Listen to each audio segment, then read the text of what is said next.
দর্শক বন্ধুরা মন দিয়ে দেখবেন। প্রিয় বন্ধু বাংলায় এই খবরটি প্রকাশিত হয়েছে। আমি অন স্ক্রিনে আপনাদেরকে দেখাচ্ছি। মুখ্যমন্ত্রী ফাঁদে পড়ে গেছেন। ডিএ মামলায় ভয়ঙ্কর ড্যামেজ বুঝেই কিন্তু এবার তড়িঘড়ি তিনি অস্থায়ী কর্মীদেরকে হাতে রাখার চেষ্টা করছেন। ঘটনাটা কি?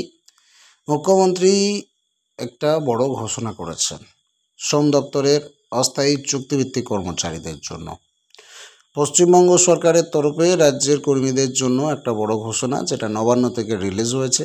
সুপ্রিম কোর্টে মহার্ঘ ভাতা সংক্রান্ত মামলার রায় এখনও পুরোপুরি কার্যকর হয়নি, সেটা আমরা জানি। যদিও হয়নি, তার আগেই কিন্তু সরকার কর্মীদের মুখে একটা হাসি ফোটানোর সংবাদ দিয়েছেন। এখানে দেখুন যে শ্রম দপ্তর, রাজ্যের শ্রম দপ্তর একটা নতুন বিজ্ঞপ্তি জারি করেছে এবং তাতে জানিয়েছে যে অস্থায়ী সরকারি কর্মীদের দৈনিক মজুরি বাড়ানো হচ্ছে। অস্থায়ী চুক্তিভিত্তিক কর্মীদের দৈনিক মজুরি বাড়ানো হচ্ছে।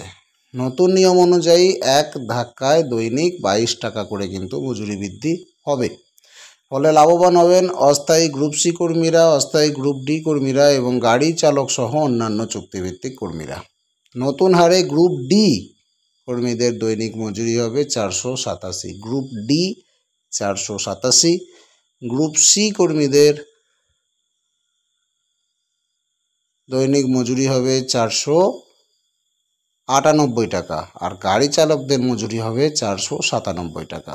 গ্রুপ ডি 487, গ্রুপ সি 498 আর গাড়ি চালক বা ড্রাইভার 497 টাকা নতুন করে হচ্ছে।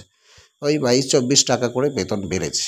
এর আগে সুপ্রিম কোর্ট রাজ্য সরকারকে আগামী 6 সপ্তাহের মধ্যে সরকারি কর্মীদের 25% বকেয়া ডিএ মিটিয়ে দেওয়ার নির্দেশ দিয়েছিলেন। আর তার আগেই এই মজুরি বৃদ্ধির ঘোষণা কর্মীদের মন জয় করেছে, স্বাভাবিক। এদিকে যদিও অনেক কর্মী এটাও অভিযোগ করছেন যে মজুরি বৃদ্ধির বিজ্ঞপ্তি অনেক সময় দেরিতে জারি হয়, যার ফলে বেতন পাওয়া নিয়েও জটিলতা তৈরি হয়। তবু আপাতত এই সিদ্ধান্তে কিন্তু অস্থায়ী কর্মীরা খুশি হয়েছেন। তারা আশা করছেন আগামী দিনে সরকার আরও দ্রুত পদক্ষেপ নেবে। সার্বিকভাবে এই ঘোষণা পশ্চিমবঙ্গের হাজার হাজার অস্থায়ী সরকারি কর্মীদের জন্য একটা বড় স্বস্তির খবর, যা বর্তমান অর্থনৈতিক পরিস্থিতিতে তাদের জীবনযাত্রায় একটুখানি হলেও কিন্তু স্বস্তি তো বাড়াবেই। এ ব্যাপারে আপনার বক্তব্য কি? আপনি যদি অস্থায়ী চুক্তিভিত্তিক কর্মচারী হন এবং আপনার যদি বেতন না বেড়ে থাকে, তাহলে কমেন্ট সেকশনে লিখে জানাবেন আপনি কোন ডিপার্টমেন্টের অস্থায়ী কর্মী। তাহলে আপনার কোনো সুখবর এলে আমি অবশ্যই ভিডিও বানিয়ে জানিয়ে দেবো। চ্যানেলটিকে সাবস্ক্রাইব করে রাখুন, পরবর্তী আপডেটগুলো ওখান থেকেই পাবেন। দেখা হচ্ছে পরের ভিডিওতে। প্রত্যেকে ভালো থাকুন, ধন্যবাদ।